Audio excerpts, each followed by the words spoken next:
Hola hermanos y hermanas, bienvenidos a un nuevo programa de su canal Un Remanente Volverá. Es un placer estar con ustedes una semana más para poder compartir ah, la enseñanza que tiene nuestra dinámica de cada semana o al menos cada 2 semanas y una descanso de intervalo, poder compartir con ustedes la profecía del libro de Isaías y que a través de esta enseñanza podamos armar una especie de mapa, rompecabezas con lo que viene al futuro. Para comenzar, lo vamos a hacer con una nueva clase con respecto a una potencia mundial que Isaías ve en su visión del fin de los tiempos y que tipifica obviamente a una nación que existe en la actualidad. Sacar del juego a esta potencia significaría básicamente sacar un actor principal de la profecía de Isaías del fin de los tiempos y uno de los fichas de dominó más claves e importantes que se pudieran eh, identificar para ver cuando los eventos empiecen a desarrollarse. Isaías tiene su visión del fin de los tiempos y él está viendo una nación que es cabeza de la gran Babilonia del fin, ¿ok? Es el centro político, económico, de entretención del mundo durante muchos años. Él, para ejemplificar en su visión a esta nación, a esta gran potencia, superpotencia del fin de los tiempos, ve su equivalente en la vida diaria de Isaías de lo que fue Egipto. ¿Ok? Entonces, es imposible dejar de lado esta figura o este actor o esta nación con los eventos que se desarrollarán en el futuro. ¿Por qué? Porque lo que ocurre en esta nación es parte importante porque son de los primeros dominó que cae. Y como la secuencia de los eventos del fin de los tiempos son efecto dominó, uno tras otros, va a ser muy rápido. Entonces, ahora vamos a desarrollar, de acuerdo a Isaías y también a una cita del profeta José Smith, respecto a los eventos que vendrán. Si bien en un momento estaremos todos involucrados a nivel mundial, de eso lo he enseñado y de eso lo digo, por más que estemos en un lado donde digamos, probablemente aquí no ocurra nada, en otro sector tampoco, pero simplemente estaremos todos involucrados en algún momento en los eventos del fin de los tiempos. ¿Ok? Vamos a subir la presentación para ir explicando doctrinalmente lo que les acabo de mostrar. Ok, habiendo establecido primero, mediante el análisis de las características literarias internas del libro de Isaías, que todas las cosas que él habló han sido en tiempos antiguos y serán en el tiempo del fin. Aprendemos que Egipto, la gran superpotencia de la época de Isaías, forma un tipo de América. Es un tipo, un modelo, un patrón de esta nación actual. La gran superpotencia de nuestros días. Pero en la descripción que hace Isaías de Egipto, ¿cierto? Un nombre en clave para América, esa ilustre nación está siendo juzgada por Dios por haberse vuelto idólatra. Egipto ha comenzado a sufrir una serie irreversible de reveses. Sus líderes políticos creen que son más sabios que sus padres fundadores. Los ministros de Zoán, la capital política, son unos completos necios. Los consejeros más sabios de Faraón dan consejos absurdos. ¿Cómo puedes decir a Faraón, en su equivalente actual, el presidente, nosotros mismos somos tan sabios como los primeros gobernantes? ¿Dónde están tus sabios? Por favor, que te digan si pueden discernirlo. Lo que Jehová de los ejércitos tiene en mente para Egipto, ya sabemos que es el nombre clave para esta nación, para los Estados Unidos, estos gobernantes impíos están tan fuera de contacto con el Dios verdadero que son incapaces de prever su propia autodestrucción. Los ministros de Zoán han sido necios. Los funcionarios de Memphis han sido engañados. Los jefes de Estado han extraviado a Egipto. Jehová ha permeado sobre ellos un espíritu de confusión. Han extraviado a Egipto en todo lo que hace, haciéndolo tambalear como un borracho en su vómito. Y no habrá nada que los egipcios puedan hacer contra él, ni cabeza, ni cola, ni palma, ni caña. La cabeza o liderazgo y la cola o los delincuentes, la coronilla o las élites y la caña o las masas, todos experimentarán vergüenza pública y una gran desgracia mundial.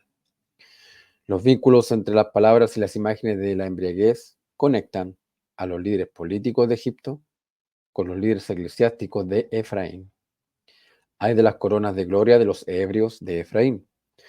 Su esplendor se ha vuelto como coronas marchitas sobre las cabezas de los opulentos dominados por el vino.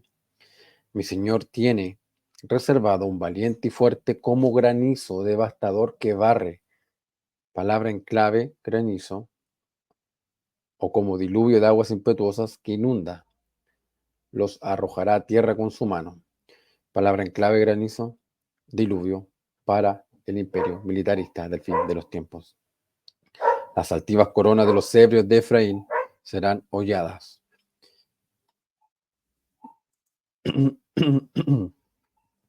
Estos también se han entregado al vino y se han embriagado con la bebida. Los sacerdotes y los profetas se han extraviado con el licor, se han embriagado con el vino y a causa de la bebida se han tambaleado.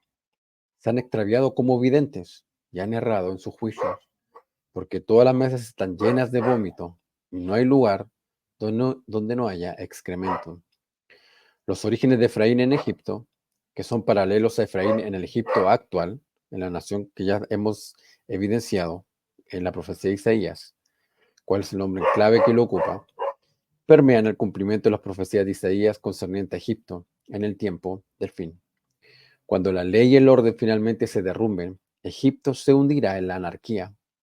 Yo incitaré a egipcios contra los egipcios. Pelearán hermano contra hermano, vecino contra vecino, ciudad contra ciudad, estado contra estado. Entonces entregaré a los egipcios en manos de un amo cruel. Un gobernante severo los sujetará. Al final, Egipto y el resto del mundo, como dije, nadie estará exento, sufren lo que solo puede compararse con una guerra nuclear.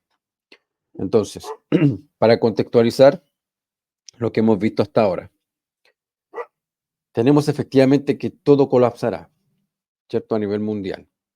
Sabemos que el nombre en clave también para los que tienen la primogenitura de Efraín, el pueblo que se restauró estas cosas, ¿cierto? También el Señor lo ocupa como Efraín. ¿Ya? Entonces, ¿qué más tenemos al respecto? Tenemos técnicamente muchas cosas que el Señor no está conforme. Por eso que el capítulo anterior enlaza con lo que estamos viendo ahora. Por eso es importante, como les he dicho, traer la profecía a nosotros, porque lo único que podemos hacer una vez sabiendo que estas cosas ocurrirán es entrar en un proceso de ajustar cuentas con el Señor. Si es todo lo que Él nos pide. Y son leyes, la ley de la fe y la ley del arrepentimiento se deben de cumplir para que el Señor libere otras cosas superiores. Entonces, por eso es importante lo que estamos viendo ahora, para enlazar cómo la profecía va en progresión hacia los eventos finales. Ahora, voy a quitar la presentación un momento y les voy a compartir qué es lo que vio el profeta José Smith con respecto a este asunto. Déjenme ver si lo puedo abrir.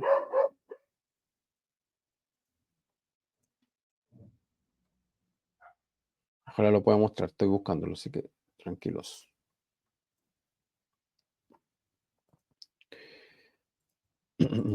Entonces, los primeros profetas y apóstoles de la dispensación tenían tan claro las cosas del futuro, las profecías y todo lo que vendrá. Okay, aunque sabían de la inminente guerra civil que había sido profetizada por José Smith, los primeros líderes de la iglesia hablaron a menudo de terribles guerras, destrucciones, hambres y plagas dentro de los Estados Unidos, en un tiempo posterior a esa terrible lucha. Tan temprano como en 1833, el profeta escribió lo siguiente en una carta a N. E. Seaton, el editor de un diario, y pidió que lo publique. Y ahora estoy preparado a decir, por la autoridad de Jesucristo, que no pasarán muchos años hasta que los Estados Unidos presentarán tal escena de efusión de sangre que no ha tenido paralelo en la historia de nuestra nación.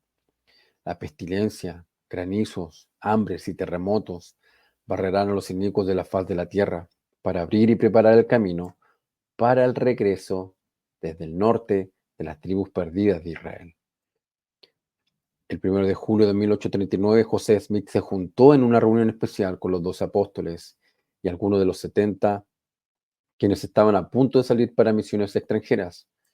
Fue en esta ocasión que los detalles de la guerra venidera empezaron a clarificarse. Se anticipa que la guerra será una guerra interna, no con otras naciones. No será una guerra entre dos facciones opuestas como la guerra civil. Se compondrá de muchas guerras locales caracterizadas por la anarquía y contenciones entre familias, ciudades y estados. Este bosquejo fue explicado por el profeta a los otros líderes de la iglesia. Recuerde lo que dice Isaías 19, egipcio contra egipcio. Cambien ese nombre, ¿cierto? Por el que conocemos a los habitantes de Estados Unidos, estadounidense contra estadounidense. Algunos han alzado el llanto de paz, pero los santos del mundo tendrán poca paz de ahora en adelante. Dice la declaración del profeta: vi a hombres amenazando las vidas de sus propios hijos y hermanos asesinando a hermano, mujeres matando sus propias hijas e hijas amenazando las vidas de sus madres. Vi ejércitos confrontando ejércitos. Vi sangre, desolación, fuegos. El Hijo del Hombre ha dicho que la madre estará en contra de su hija y la hija en contra de la madre. Estas cosas están a nuestras puertas y seguirán a los santos de Dios de ciudad en ciudad. Satanás se enfurecerá y el espíritu del diablo está ahora enfurecido. No sé en qué hora acontecerán estas cosas, pero con una vista de ellas, ¿clamaré paz? No, alzaré la voz y testificaré de ellas. Interesante esta parte, donde sin temores las declara, para empoderar, ¿cierto?, a los que vivirán en su evento en el futuro. Sigo. ¿Por cuánto tiempo tendréis buenas cosechas y será prevenido el hambre? No lo sé. Cuando las higueras brotan, sabréis entonces que el verano está a mano. Otra referencia al verano, y lo vimos en capítulos anteriores, cuando invadirá el asirio. Aunque no se han revelado muchos detalles en cuanto al venidero conflicto interno, sus características generales pueden identificarse por una cuidadosa consideración de las profecías que ya se han publicado. Orson Pratt, hablando en 1879, también describió la guerra y dio énfasis a las mismas características. Pongamos atención, dice: ¿pero qué de la nación americana? Esa guerra que destruyó las vidas de 1.500.000 o 600.000 personas, la guerra civil, no fue nada en comparación a lo que con el tiempo arrasará ese país. El tiempo no está muy lejano cuando el Señor Dios pondrá su mano con fuerza sobre esa nación. Mano, nombre en clave. Cuando se está haciendo algo que recrea y es positivo, es la mano del Señor, pero su mano izquierda es el rey de Asiria, el anticristo. Cuando el Señor Dios pondrá su mano con fuerza sobre esta nación, ¿qué será entonces la condición de ese pueblo cuando llegue esta grande y terrible guerra? Será muy diferente que la guerra entre el norte y el sur. ¿Queréis que os dé una descripción de ella? Lo haré. Será una guerra de vecino contra vecino, ciudad contra ciudad, aldea contra aldea, condado contra condado, estado contra estado, y saldrán destruyendo y siendo destruidos. Y la industria en gran medida cesará por un tiempo dentro de la nación americana. ¿Por qué? Porque durante estas terribles guerras no tendrán el privilegio de proseguir la industria. Habrá demasiado derrame de sangre, demasiada anarquía, demasiado salir en pandillajes, destruyendo y pillando al país para permitir al pueblo perseguir cualquier vocación con un mínimo grado de seguridad. ¿Qué sucederá con los millones de obreros agricultores en el país? Sigue la presentación, hay más de contenido, pero el objetivo es poder respaldar lo que se enseña en el canal, ¿ya? Partimos con un video, cierto, genérico, identificando a Estados Unidos como la superpotencia que Isaías ve, identifica como Egipto, un nombre en clave. Vamos a las escrituras de Isaías, vemos el contexto y tenemos esta cita de los primeros líderes de esta dispensación. Vamos a seguir.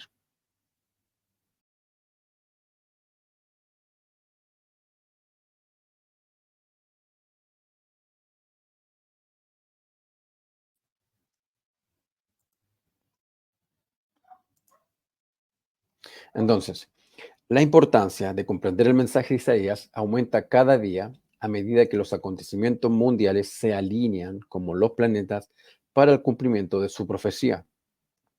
Bajo el nombre en clave Egipto, la gran superpotencia de los días de Isaías, que era Egipto, se predice que Estados Unidos sufrirá decadencia espiritual, ineptitud política, colapso económico, anarquía interna y la invasión de una despiadada potencia militar mundial del norte, una Siria del tiempo del fin. Por otro lado, una comunidad de creyentes en Egipto se vuelve a Dios, que les envía un Salvador y los libera. Al final, cuando comienza la era millennial, Egipto vuelve a convertirse en mi pueblo, un pueblo justo del pacto de Dios. Ya, hagamos un paréntesis acá. Tenemos todo esto que está profetizado sobre esta nación. Un efecto dominó, ¿ok? Va a ser el comienzo de los eventos del fin de los tiempos.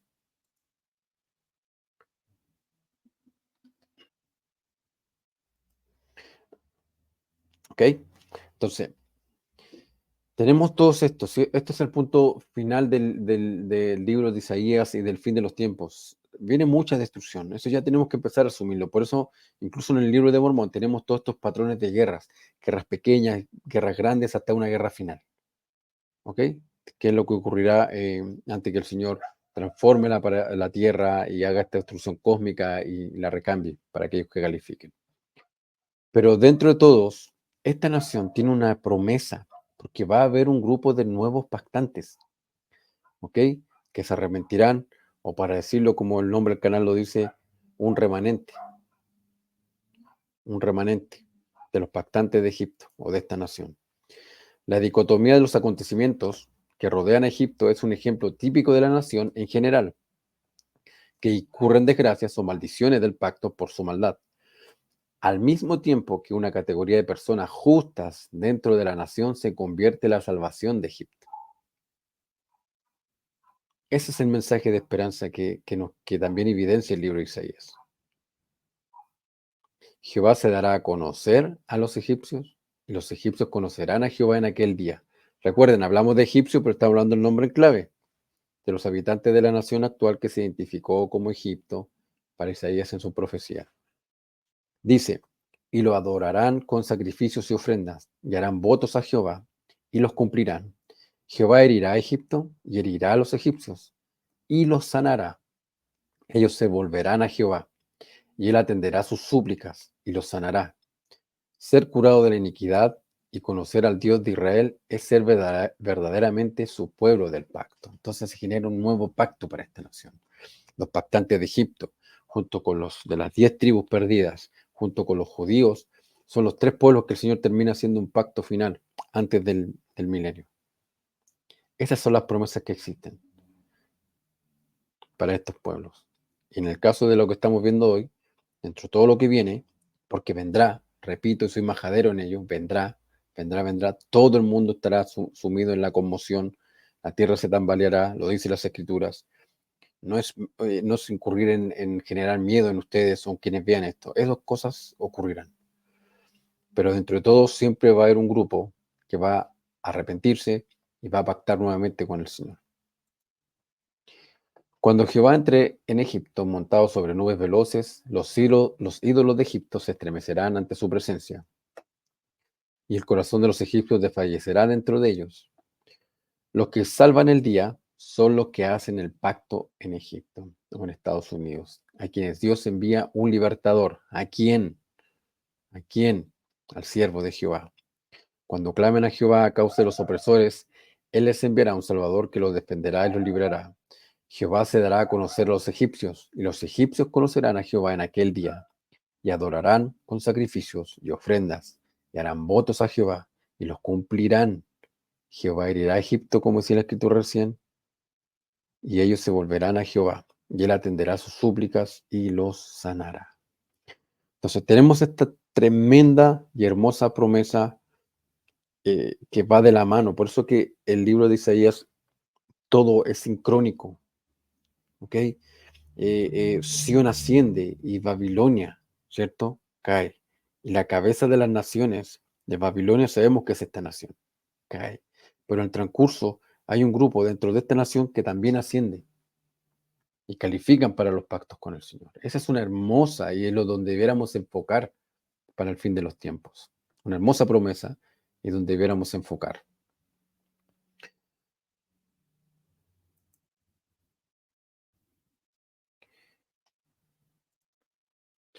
Entonces, hermanos y hermanas, para no extender más el capítulo, espero ser concreto con la enseñanza. No hay nada al azar, las profecías del Señor, nada, nada, nada. Los actores, como he repetido en innumerables ocasiones, diferentes nombres, diferentes naciones, diferente pueblo en sí mismo, pero todo bajo el mismo patrón escritural, que es un pueblo del convenio que falla en guardar los términos del pacto, se hace acreedor de que el Señor mande esta fuerza invasora, ¿cierto? Para limpiar la tierra de los impíos, de los impenitentes, de los malvados. En ese rango estamos incluidos nosotros. ¿La esperanza cuál es? Confiar en Cristo. Vivir el proceso hoy de ajustar cuentas ante el Señor. Él es quien perdona los pecados. Lo que tengamos que redireccionar en nuestras vidas es con Él, personalmente. Y vivir el cambio que nos va a permitir poder estar preparados para esos días. La promesa del Señor es clara, directa y específica. Dice, los justos no temerán. Entonces no debemos temer para esos eventos. Agradezco su tiempo el día de hoy para esta clase y nos veremos al menos en 2 semanas. Creo que con eso terminamos la dinámica del canal, como dije, 2 capítulos seguidos y uno que mantenemos en stand-by. Muchas gracias, que les vaya bien. Ha sido un placer estar con ustedes el día de hoy. Adiós.